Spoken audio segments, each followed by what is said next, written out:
enormous joy then for Villa. Here's the other side of the story. The Arsenal manager, Mikel Arteta. Mikel, a real sucker punch to lose the game with near enough the last kick of it. How do you sum up the match we've just seen out there? Yeah, in the manner that happened at the end, obviously, really difficult to take. In the first half we had moments. Obviously, had the best chance after, I think it's a foul on Ricky that Watkins goes through. After that, we started to control the game and had some good situations. You are always on the edge, especially when you don't manage the ball well when you regain it, and we didn't do that very well in the first half. And in the second half, we started really well, scored the goal. We were very dominant.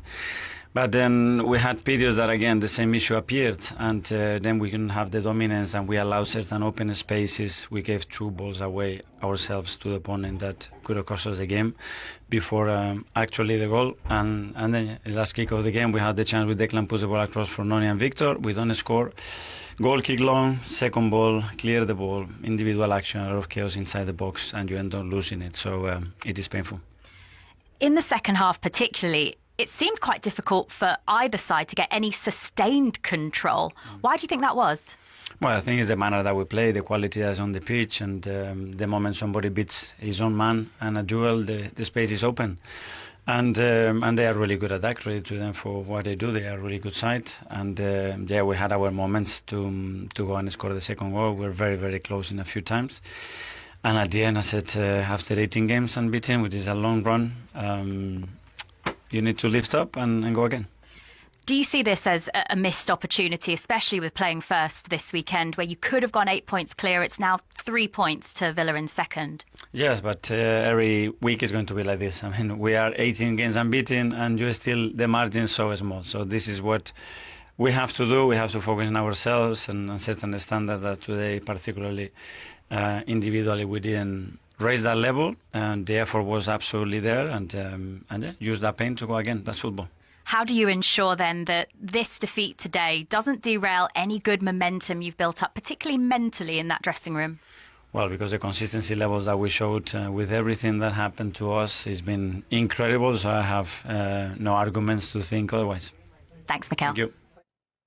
Very philosophical. Wolves are at home next in the Premier League after the Champions League trip to Bruges in the week. You have to remember, this is Arsenal's first defeat in 97 days here. Yeah, you know, and what was interesting was not losing for 18 games, and it's still, the margins are really short, really small. But like, again, you're listening to a manager who knows exactly where he is, what the team's capable of, what they should be doing, what can happen if you don't do certain things right. And he was right, they were individually, they've done some good stuff to continue to create against us.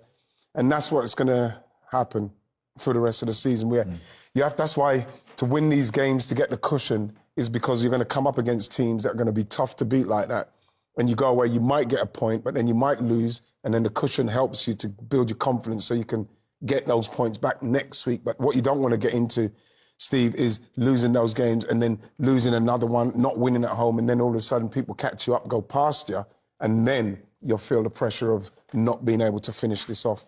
But he sounds really good. He sounds very like focused. This is the psychological side as well. Yeah, and so he should be really, because they've been on a fantastic run. They've conceded in the last minute of the game here, and that'll hurt, definitely, on the way down back to London again, and over the weekend it'll hurt. And it doesn't really matter. I don't think for 1 minute he'll be thinking of what might have been. Oh, well, listen, if we could have won today, we'd have gone 8 points clear, at least for 10 minutes or whatever the case may be. So no, I don't think any of those thoughts are going through his head. It's just been beaten today, but you start again. But they built up in that unbeaten run. They built up a great spirit. They built up a strength, you know, a will not to get beaten in matches. And that will stand them in great stead over the course of the season. The truth is this year, I think that we all think here at this minute, any team who finished this particular season in front of Arsenal probably going to win the league. OK, so that is the match-winning hero, Emi Buendia. I mean, it's their best run since 1919.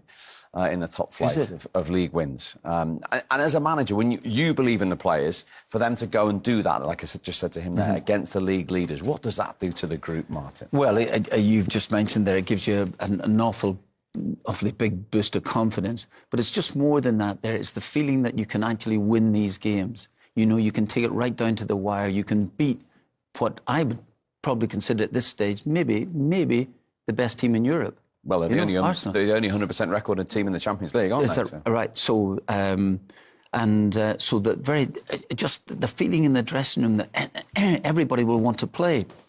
You could tell it in his voice there, Buendia, just getting onto the field of play and then making your mark within an 8-minute spell. That is fantastic. And you're coming into a dressing room that players are, not just pleased with themselves, but pleased with their teammates, pleased with the manager, pleased in what the manager's saying.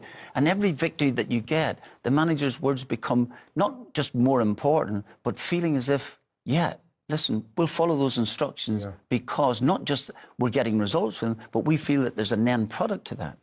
Okay. This season, it was a really tough start for your team.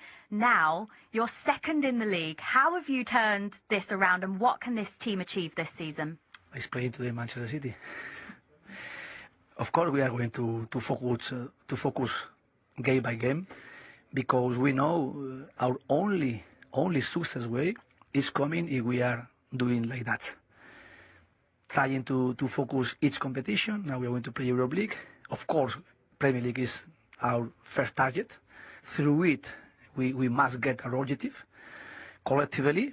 And of course, how we are doing, how we are competing, how we are more or less sometimes even struggling, but reacting and quick, again, responding like we did today. I think this is the most important through the players. The players, they are the protagonists, and today they show it. Thank you very much, Unai. Thank you. Unai Emery very happy, and so he should be. That's 9 wins in 10 Premier League games. The last time Villa did that was more than 100 years ago. How do you sum up the job he is doing? It's unbelievable. We touched on it before the game, where they were when he took over. Bottom 3, he took them into what looked like a consistent European team now. Villa Park, he made it a fortress again. It's a difficult place to come. They're hard to beat. I look at the midfield there, they get through so much work. McGinn does such a good job in there as well, and Tielemans was making them tick. Rodgers off the left, and Watkins, was causing a lot of trouble in the first half. They've got the basis of something really special. I tell you who looked lively when he came on as well. The other substitute, Marlon, I thought looked really lively, sharp, a different kind of proposition than Watkins would give the 2 substitutes. So no, I thought substitutions were great. You need that competition, don't you? Certainly at the top of the team if you're going to be successful. And we'll talk as well very shortly in extra time about whether you see Villa as title contenders right now. We're almost done on TNT. Let's get to Villa Park and speak to the hero, Emi Buendia. I mean, look, I can see the smile from here, Emi. Thanks for joining us. Just put that into context. A last-minute winner, Holt End, to beat the league leaders. Incredible feeling. Amazing. We know how important it is for us to play here at Villa Park with our fans, in scoring a massive goal at the end in a really tough game in front of the whole team. Yes, it's incredible, a beautiful feeling. So I'm really happy, and really happy for the 3 points as well. And for the goal, amongst all the mayhem of blocks and challenges, you look to really keep your composure with that finish. Yeah, well, I try to, like the manager asked me to be in the box, to have these chances. So I try to be ready, prepared for any opportunity there. I think they jump 3 players to block Kamara's shot. So I just seen a small space and I try to put it in there. So yeah, really happy to go to the end of the net. So really happy. Emi, Ian Wright here. Just want to say through gritted teeth, congratulations on your goal there at the end. But like when you was coming on there, the manager is very positive. Substitutions, he brought yourself on, offensive player, brought Marlon on, offensive player. Was he saying, go on and win the game for me? What did he say? Yes, exactly that as well, to bring on some energy, to put some work also in defending, to be prepared, and he told me to score a goal for a winning. So yeah, that's what I try. I always try to use the minutes I have to help the team, to work really hard. And yes, of course, if I can help the team with goals or assists, I'm really glad with it. So yeah, happy today. Well done to you as well, coming off the bench and doing it. Well done for you. Yeah, and you'd been on the pitch less than 8 minutes. Is that just a sign of the depth and talent in the squad Villa have got at the moment, Emi? Yes, of course. We have a really strong squad, a lot of quality, so we have variation in all of the position. It's important also to have this competition up front because you have to fight every training session and every game to be in the starting 11. So I think this helps to push each other to be better, to improve, and I think the last couple of weeks we show this character and this spirit as a team to keep winning games. And just finally, you've gone 3 points behind Arsenal now in the league table. What does it do for the added confidence and belief now on this incredible run, 9 wins in 10 league games, to go and beat the league leaders? Yes, a really good feeling. But of course, we know this is long. This is really difficult. Obviously, the most difficult league in the world, 100%. So every game can happen anything. So we have to be prepared to be focusing every game. We keep building our team, our structure. So we have to be working hard to keep having these results and to try to push until the end for the best we can.